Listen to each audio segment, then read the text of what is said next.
Hello and welcome back to Offroad Outlaws, y'all. Now, in this video, we're going to be diving into how you can basically take, well, almost any truck and set it up in such a way so that when you take it to crawler maps with extremely steep obstacles, you don't run into that issue of constantly flipping over backwards on yourself.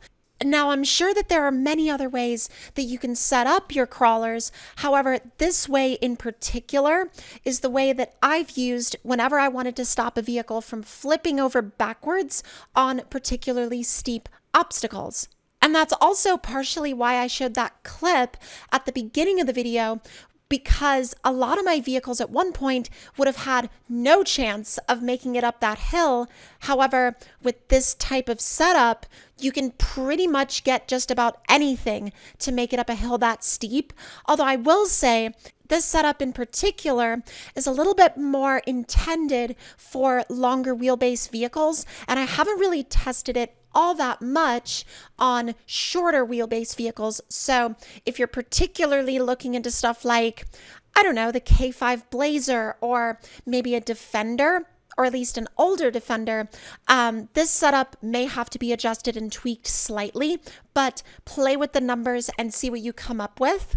Now, the entire setup pretty much revolves around the idea of making the rear of the vehicle soft enough that it can absorb all of the forces that are being pushed into it when the vehicle is leaned that far backwards, or rather that far backwards on an obstacle.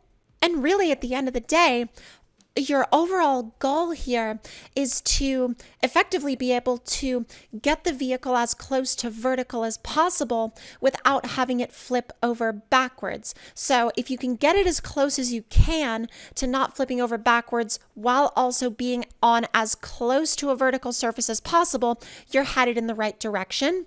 Now, tire and wheel size is not particularly important to the functionality of this setup. It's a little bit more of, well, it's a couple of things. It comes down to A, a personal preference, and B, it also comes down to the particular wheel and tire size that you prefer to run on particular trucks.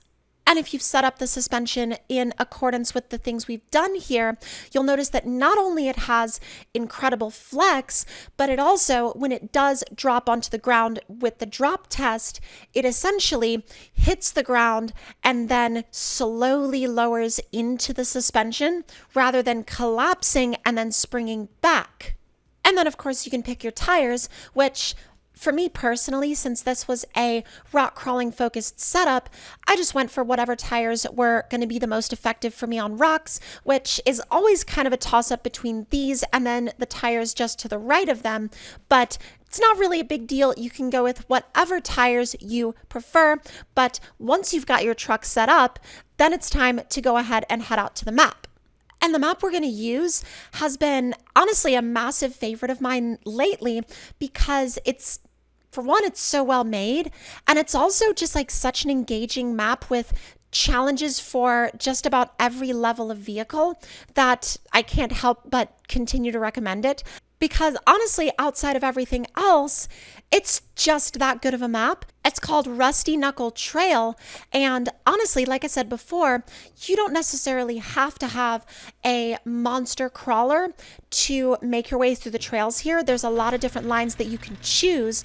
However, I would personally recommend a monster crawler if you want to have the most enjoyable experience.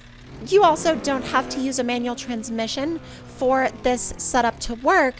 I just actually forgot that this truck had a manual before, and then I made my way into the map and I was like, oh, I didn't realize this truck had a manual. I was also initially going to do the trail I did last time, but I figured this was a different experiment. It was a different video. And so I figured I would take the other trail, which was labeled as even more difficult than the trail that I took when I was last on this map. So I don't know what I'm in for, or rather I didn't know what I was in for when I set out to film this, but it was wild. Now, to be completely honest, you could also probably lighten up a little bit on the damping setup, especially in the rear. You could probably take it a little bit lower because I found this truck to be a little bouncy. Now, this was obviously the first run of this tune, and setting up a custom tune for really any purpose is going to require a lot of trial and error, and you're not going to always get it right the first time, or rather, you're not necessarily going to get it exactly the way you personally want it to drive. But that's also a large part of the fun of doing a lot of these custom tunes, is that it does require you to have that trial and error period and the figuring out what works and what doesn't work, which honestly, and kind of ironically too, that ends up being one of the most fun parts, in my personal opinion anyway. Also, if you're watching this trail and you're like, that doesn't look all that difficult, keep watching, because this is one of those trails where it's really deceptive and it gets harder and harder as you get a little further down the trail. So don't count this trail out by just seeing the beginning of it.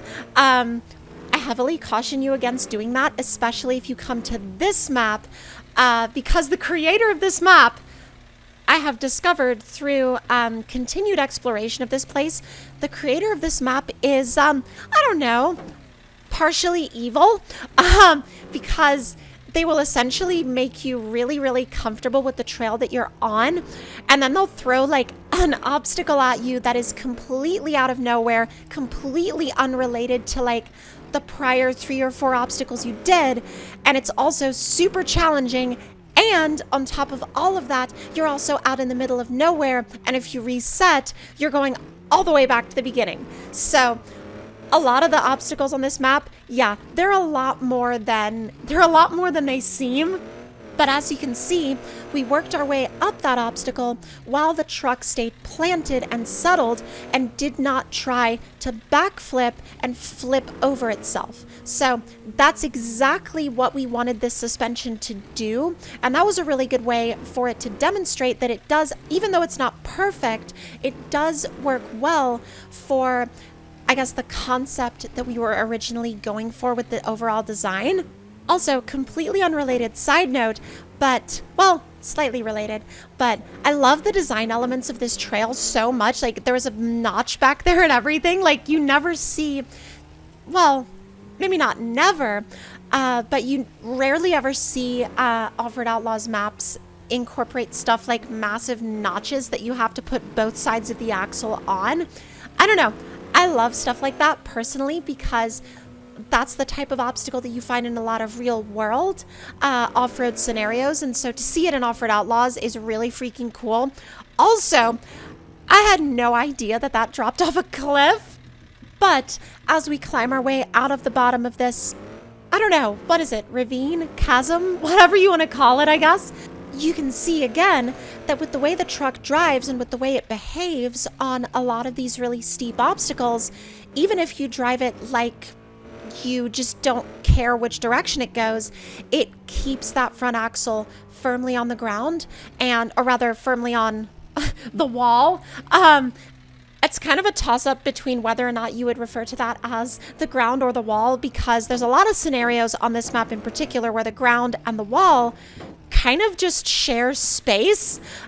This next obstacle is also another really good demonstration of how it does a great job of keeping that front axle where it needs to be, because I cannot think of how many times I tried to do maps like this and I couldn't figure out why my trucks were constantly backflipping and just couldn't go anywhere. And once I figured it out, I wanted to just take the time to share that with y'all, because I'm sure that if I was frustrated with this at one point, I'm sure that there's other people out there that were frustrated with it as well, or maybe even potentially still are frustrated.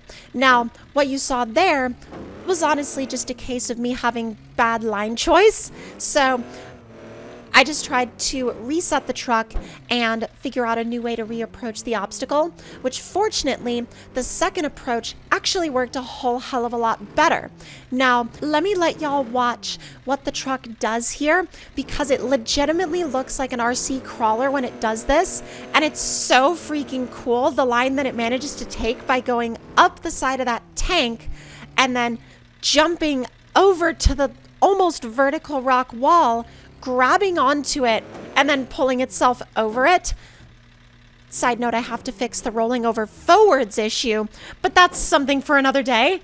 Now, if y'all would like to try the tune that I used in this video and the setup that I used in this video, you can use it on this truck, or you can adapt it to almost any of the other trucks in the game. Keep in mind, it is set up for the monster suspension. However, you can use some of these elements and fundamental tips and tricks in some of the other suspensions as well, although I can't guarantee you will get the same results. Now, if this setup did help you, let me know in the comments down below, and if there's anything else that you would like to see on the channel, also leave any thoughts and opinions you may have in those comments, and I'll talk to y'all next time.